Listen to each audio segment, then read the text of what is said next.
But let's turn back again. We corrected that little connection glitch, and we're back to Catherine Mercier, our reporter in South Korea, in Seoul, and live with us. And Catherine, we didn't really hear too much of what you were able to tell us there. You were listening in to John Kerry and the message that he delivered, the very forceful message from Seoul. Tell us more about what he said.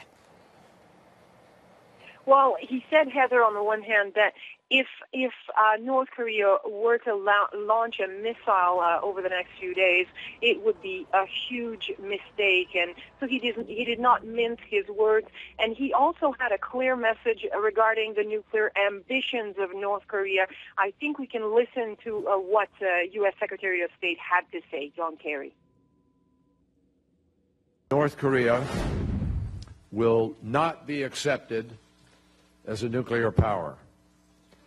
The rhetoric that we're hearing from North Korea is simply unacceptable by any standard.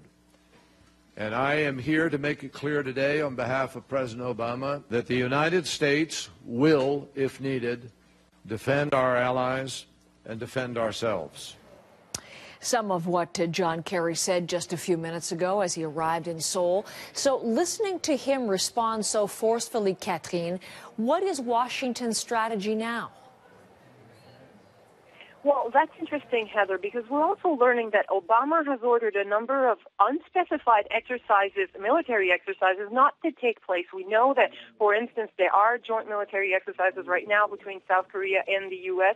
So Washington is also trying to lower the rhetoric, trying to diffuse the tensions here in the region. But as you heard him, Kerry said that if necessary, the U.S. will defend its allies. And that's really part of the message that he's bringing to the region here, to the traditional allies of the United States, Japan, South Korea.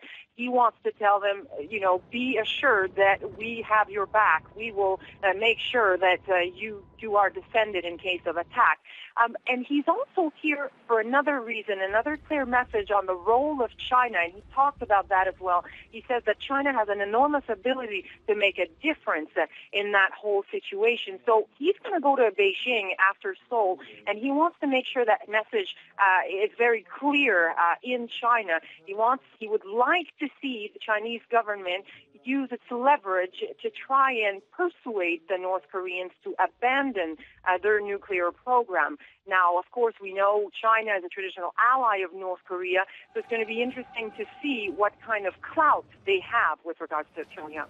It will indeed. Catherine, thank you so much. Catherine Mercier there and in position to be reporting to us at this crucial time for North Korea as the crisis deepens. Catherine Mercier will be covering things for us here on CBC News Network.